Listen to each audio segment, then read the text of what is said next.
রতপ হলো কননা কসম খাসাবা কারারা বা রাতা পাহালা কানানা খাসামা ফালা সাকালা ফাটালা। আমার কবিতা হয়ে গেল বিকিসিবি কেরিরিবি রীতি পিহিলি কিনিনি কিসিমি ফিলি সিকিলি ফিটিলি।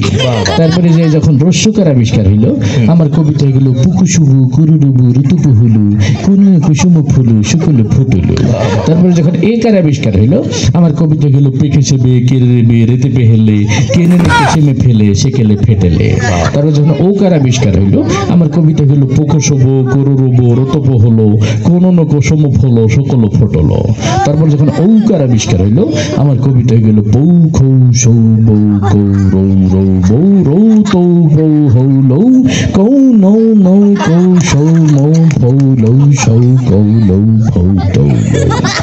সবকিছু যখন আবিষ্কার কমপ্লিট হয়ে গেল আমার কবিতাটাও কমপ্লিট হয়ে গেল। পাখি সব করে রব রাতি পোহাইল কাননে কুসুম কলি সকালে ফুটিল। বাহ বাহ বাহ বাহ। আচ্ছা কবি সাহেব, আপনার কবিতার ইতিহাস শুনে ভালো লাগলো।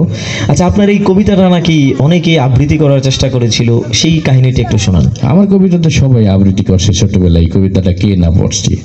তো আপনারা তো এই সুস্থ সংস্কৃতির চর্চা করতে আসেন, তা আমি একদিন ভাবলাম যে অসুস্থ সংস্কৃতির চর্চা যারা করে ওরা কিভাবে আমার কবিতাটা আবৃত্তি করে আমি একটু শুনে আসি।